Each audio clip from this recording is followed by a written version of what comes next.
Shalom Elohim, haleluya, puji nama Tuhan. Semangat pagi Bapak Ibu Saudara yang dikasihi Tuhan kita Yesus Kristus. Jumpa lagi bersama saya Pendeta Samuel Mabuntu dalam Renungan Pagi ke 2177 hari Renungan Pagi ini mengudara. Puji Tuhan. Bapak Ibu Saudara yang dikasihi Tuhan, sebelum kita membaca, mendengarkan dan merenungkan firman Tuhan hari ini, mari kita berdoa. Minta pimpinan Roh Kudus. Kita berdoa. Bapa di surga, berbicaralah kepada kami semua. Pakai firman Tuhan ini untuk menegur kami, menasihati kami, meneguhkan iman percaya kami, dan memberkati kami semua. Di dalam nama Tuhan Yesus yang adalah firman Allah yang hidup, kami berdoa. Amin. Haleluya. Bapak Ibu Saudara yang dikasihi Tuhan, bersama dengan saya kita akan belajar Alkitab dari kitab Kejadian sampai kitab Wahyu. Mari buka Alkitab kita. Kitab Yesaya pasal yang pertama, ayat 16 sampai ayat 20. Demikian firman Tuhan.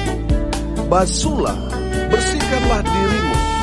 Jauhkanlah perbuatan-perbuatanmu yang jahat dari depan mataku. Berhentilah berbuat jahat. Belajarlah berbuat baik, usahakanlah keadilan, kendalikanlah orang kejam, belalah hak anak-anak yatim, perjuangkanlah perkara janda-janda. Marilah, baiklah kita berperkara firman Tuhan. Sekalipun dosamu merah seperti kirmisi, akan menjadi putih seperti salju. Sekalipun berwarna merah seperti kain kesumba, akan menjadi putih seperti bulu domba. Jika kamu menurut dan mau mendengar, maka kamu akan memakan hasil baik dari negeri itu. Tetapi jika kamu melawan dan memberontak, maka kamu akan dimakan oleh pedang. Sungguh, Tuhan yang mengucapkannya. Amin. Haleluya. Bapak Ibu Saudara yang dikasihi Tuhan, firman Tuhan kemarin juga sempat menyinggung ayat firman Tuhan ini. Cuma kurang mendalam, dan saya menangkap di sini ada berkat, ada pesan yang Tuhan mau sampaikan kepada kita semua. Amin. Kalau kemarin kita belajar Saudara bagaimana Tuhan jemu, Tuhan bosan, Tuhan murka kepada umat Tuhan sehingga menolak semua korban persembahan, bahkan ibadah serta doa-doa mereka. Tuhan tidak akan mendengarkannya.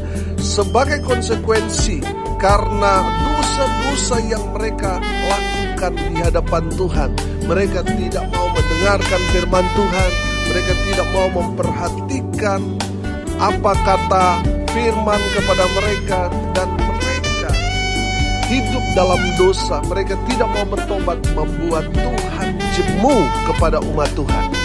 Dan sebagai konsekuensinya mereka harus menerima akibat dari dosa, dari kesalahan mereka. Dengar baik, Tuhan itu bukan hanya adil dalam penegakan hukum, tapi Tuhan adalah kasih. Amin. Dia tetap mengasihi umat Tuhan walaupun mereka telah berbuat satu kesalahan fatal di hadapan Tuhan. Tapi Tuhan tetap memberikan mereka obat penawar supaya mereka tidak semuanya menerima hukuman. Mereka yang bertobat kembali kepada Tuhan, berubah arah jalan hidup 180 derajat, mereka akan dipulihkan Tuhan. Amin. Saudara perhatikan ayat 16 sampai ayatnya yang ke-19. Di sana seperti obat penawar bagi mereka. Kalau mereka mau dipulihkan Tuhan, ada langkah-langkah yang harus mereka tempuh. Saudara, saya percaya saudara, apapun keadaan kita, Tuhan sanggup memulihkan keadaan kita. Amin. Mungkin saat ini kita mengalami sakit yang begitu berat dan dokter mungkin sudah angkat tangan, atau perekonomian kita sangat-sangat terpuruk dan kita sudah gak ada harapan untuk bangkit dan sebagainya, saudara. Atau mungkin hubungan baik suami istri yang sudah dingin bertahun-tahun dan saudara sudah mulai pesimis tentang hubungan saudara dengan pasangan saudara. Saya mau bilang saudara, Tuhan sanggup memulihkan keadaan kita. Amin. Haleluya. Bapak ibu saudara yang dikasihi Tuhan, dengar ini baik-baik. Saudara dapat dipulihkan oleh Tuhan. Amin. Caranya ikuti langkah-langkah firman Tuhan ini. Langkah yang pertama saudara, bertobatlah. Amin. Perhatikan ayat 16. Basuhlah, bersihkanlah dirimu, jauhkanlah perbuatan-perbuatanmu yang jahat dari depan mataku. Berhentilah berbuat jahat. Kalau saudara mau dipulihkan Tuhan, bertobatlah. Berhentilah berbuat jahat. Jauhkanlah semua perbuatan-perbuatan jahat, yaitu perbuatan-perbuatan daging yang terdapat di dalam Galatia. Coba saudara lihat di kitab Galatia pasal 5 di sana. Kita akan melihat perbuatan-perbuatan daging yang nyata dalam kehidupan kita, sehingga kita sulit untuk dipulihkan karena kita masih hidup dalam daging. Nah, seperti apa perbuatan daging? Percabulan, kecemaran, hawa nafsu, penyembahan berhala, sihir, perseteruan, perselisihan, iri hati, amarah, kepentingan diri sendiri, perceraian, roh pemecah, kedengkian, kemabukan, pesta pora, dan sebagainya. Saudara, kalau saudara masih terikat dengan perbuatan-perbuatan daging itu, akan sangat sulit untuk saudara dipulihkan Tuhan. Kalau saudara melepas semua perbuatan-perbuatan daging saudara, saya percaya saudara pasti dipulihkan Tuhan. Amin. Haleluya. Tapi kalau saudara sulit untuk melepas perbuatan-perbuatan daging saudara, saudara masih hidup dalam dosa, saya mau bilang sangat sulit untuk saudara dipulihkan Tuhan. Karena Tuhan tidak mau saudara ikut Tuhan setengah-setengah. Setengahnya ikut dosa, setengahnya ikut Tuhan. Tuhan mau saudara mematikan semua perbuatan-perbuatan daging dan sepenuhnya ikut Tuhan. Sehingga Tuhan yang mengambil alih semua kehidupan saudara. Saya percaya hidup saudara pasti dipulihkan Tuhan. Amin. Jadi saudara yang dikasihi Tuhan, kalau saudara mau dipulihkan Tuhan, bertobatlah, bersihkanlah dirimu. Artinya mari mau hidup dalam kekudusan. Memang mungkin saudara tadinya sudah tercemar karena dosa. Mari buat komitmen di hadapan Tuhan untuk hidup dalam kekudusan. Amin. Jauhkanlah perbuatan-perbuatanmu yang jahat dan stop berbuat jahat. Stop mencuri, stop tipu sana tipu sini, stop main judi, stop main perempuan, stop hubungan-hubungan yang tidak resmi, yang tidak sah. Stop sudah perbuatan-perbuatan yang bertentangan dengan firman. Di saat saudara bertobat, stop berbuat jahat, saya percaya Roh Kudus yang akan ambil kehidupan saudara, memimpin hidup saudara, sehingga saudara betul-betul mengalami pemulihan dari Tuhan. Amin. Bagaimana saudara hubungan dalam rumah tangga? Saudara mau baik kalau saudara masih dilihat pasangan saudara masih berbuat dosa. Bagaimana mau dipulihkan hubungan saudara? Bagaimana perekonomian saudara mau dipulihkan Tuhan, sementara saudara masih tipu sana tipu sini? Saudara, saya mau bilang Tuhan tidak pernah membela orang yang tidak benar. Tuhan selalu ada di pihak orang benar, orang jujur. Amin. Bapak ibu saudara yang dikasihi Tuhan, kalau saudara mau dipulihkan Tuhan, bertobatlah, berhentilah berbuat jahat. Yang kedua saudara, kalau saudara mau dipulihkan, langkah yang kedua, belajarlah berbuat baik. Amin. Perhatikan ayat 17. Belajarlah berbuat baik, usahakanlah keadilan, kendalikanlah orang kejam, belalah hak-hak anak-anak yatim, perjuangkanlah perkara janda-janda. Haleluya. Bapak Ibu Saudara yang dikasihi Tuhan, dari firman Tuhan ini, Tuhan mau saudara yang tadi sudah bertobat, belajarlah berbuat baik. Mungkin ini sesuatu hal yang baru buat saudara, karena tadinya saudara hidup dalam dosa, hidup dalam kejahatan, tipu sana tipu sini, curi uang orang, korupsi dan lain sebagainya. Dan saudara saat ini ditegur oleh firman Tuhan, saudara mengambil langkah yang pertama bertobat, langkah yang kedua yang harus saudara lakukan, belajarlah berbuat baik. Amin. Saudara, mari, yang tadinya saudara tidak pernah lakukan, sekarang saudara melakukan hal-hal yang baik sehingga pasangan saudara melihat dengan jelas ada perubahan hidup yang terjadi dalam hidup saudara. Yang tadinya jahat sekarang baik, sehingga hubungan saudara sebagai pasangan suami istri dipulihkan Tuhan. Karena pasangan saudara melihat ada perubahan yang besar terjadi dalam hidup saudara, yang tadinya gelap sekarang sudah hidup dalam terang kasih Tuhan.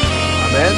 Bapak Ibu Saudara, memang firman Tuhan ini katakan, usahakanlah keadilan. Amin. Artinya saudara, untuk berbuat baik memang harus dari dalam diri kita sendiri, harus berusaha. Memang seringkali jatuh bangun, tapi harus terus bangkit. Amin. Saudara yang dikasihi Tuhan, firman Tuhan ini katakan, usahakanlah keadilan. Tadinya mungkin kita nggak adil, kita kelihatan lebih baik dari pandangan orang lain, tapi jahat di dalam keluarga. Kita mau memberi kesan kepada orang, keluarga ini bahagia, keluarga ini sangat-sangat rukun, padahal semua palsu semua. Banyak yang seperti itu, dia mau kelihatan baik menurut pandangan orang, tapi dia keras, tangan besi kepada pasangannya, kepada keluarganya, sehingga keluarga ini hidup dalam kemunafikan. Banyak yang seperti itu, sehingga kita tidak berbuat adil. Sama orang lain kita baik, tapi jahat sama keluarga kita sendiri. Bapak Ibu Saudara yang dikasihi Tuhan, usahakanlah keadilan. Mari saudara, kita yang tadinya punya banyak waktu untuk teman kita, untuk komunitas kita, untuk pergaulan kita, sementara untuk beribadah kita nggak ada waktu. Saudara, mari kita mau hidup adil, usahakanlah keadilan. Amin. Mari kita punya banyak waktu untuk Tuhan. Amin. Jangan sampai saudara sama seperti orang-orang bodoh di luar sana. Oh, kalau mau pergi pesta pasti ada waktu. Tapi kalau mau pergi ibadah, sepertinya dia orang sibuk. Bahkan kesibukan presiden kalah dengan kesibukannya. Padahal nganggur, saudara. Saudara yang dikasihi Tuhan, kalau kita meninggalkan ibadah, kita orang bodoh. Firman Tuhan katakan saudara, kalau ibadah itu disertai rasa cukup, itu memberi keuntungan kepada kita. Amin. Jadi saudara, yang tidak memberi waktu dengan adil untuk Tuhan, itu orang bodoh. Orang yang selalu memberi waktu untuk Tuhan, itu orang yang diberkati Tuhan dengan luar biasa. Amin. Haleluya. Bapak Ibu Saudara yang dikasihi Tuhan, firman Tuhan ini katakan, kendalikanlah orang kejam. Saudara yang dikasihi Tuhan, dalam terjemahan bahasa Indonesia masa kini dikatakan di sana, berantaslah penindasan. Kalau firman Allah yang hidup berkata di sana, tolonglah orang-orang miskin. Artinya, saudara yang dikasihi Tuhan, kita harus mengatasi orang-orang yang menindas orang-orang lemah. Biasanya orang-orang yang berlaku kejam, mereka menindas orang-orang yang lemah. Dan kita anak-anak Tuhan harus menolong mereka yang tertindas. Siapa mereka? Orang-orang miskin. Siapa mereka? Anak-anak yatim. Siapa mereka? Mereka janda-janda tua, bukan janda-janda muda cantik, saudara, bukan. Tapi janda-janda tua yang tidak punya keturunan. Dan seringkali mereka mendapat ketidakadilan. Misalnya harta milik mereka dirampas, dirampok, diambil saudaranya, diserobot, disabotase oleh orang, dan mereka tidak ada yang menolong. Saudaralah anak-anak Tuhan yang wajib menolong orang-orang seperti itu, yang tertindas, orang-orang kaya yang tertindas, orang-orang yang berpengaruh, orang-orang yang serakah, orang-orang yang jahat, yang mencuri, merampas, merebut, menguasai milik orang-orang yang tertindas itu. Saudara dan saya anak-anak Tuhan punya kewajiban untuk membela mereka yang tertindas. Saudara yang dikasihi Tuhan, dengan membela orang-orang yang tertindas itu, dengan menolong mereka, memberi mereka pekerjaan, membantu mereka, kita sudah berbuat baik. Amin. Saudara yang dikasihi Tuhan, mungkin tadinya kita kejam, tadinya kita tidak mau peduli dengan orang, sehingga pasangan kita sendiri melihat kita ini orang jahat dan sebagainya. Saya percaya saudara, kalau kita melakukan perbuatan-perbuatan baik, hidup kita pasti dipulihkan. Baik hubungan suami istri dipulihkan, baik itu hubungan dengan sesama dipulihkan, perekonomian dipulihkan. Dan saya percaya Tuhan memulihkan itu secara global dalam kehidupan kita. Amin. Bukan hanya hubungan kita suami istri, orang tua dengan anak dipulihkan, tetapi secara keseluruhan, baik itu perekonomian, amin, dan semua masalah yang kita sedang hadapi, Tuhan sanggup memulihkan. Amin. Haleluya. Yang terakhir, yang ketiga, kalau saudara mau dipulihkan, langkah yang ketiga, datanglah kepada Tuhan. Amin. Perhatikan ayat 18 di sana. Ayat 18 berkata, marilah, baiklah kita berperkara firman Tuhan. Sekalipun dosamu merah seperti jenis, akan menjadi putih seperti salju. Sekalipun berwarna merah seperti kain kesumba, akan menjadi putih seperti bulu domba. Haleluya. Bapak Ibu Saudara yang dikasihi Tuhan, firman Tuhan ini berkata, marilah. Kalau dalam terjemahan yang lain saudara, di sana dikatakan datanglah. Amin. Datanglah saudara. Mari saudara datang kepada Tuhan. Saya percaya apapun masalah, persoalan, pergumulan kita, kalau kita datang kepada Tuhan, Tuhan pasti akan memberi kita hikmat. Tuhan pasti akan memberi kita kekuatan. Sehingga di saat kita datang kepada Tuhan, yang tadinya jalan buntu, Tuhan memberi kita jalan keluar. Amin.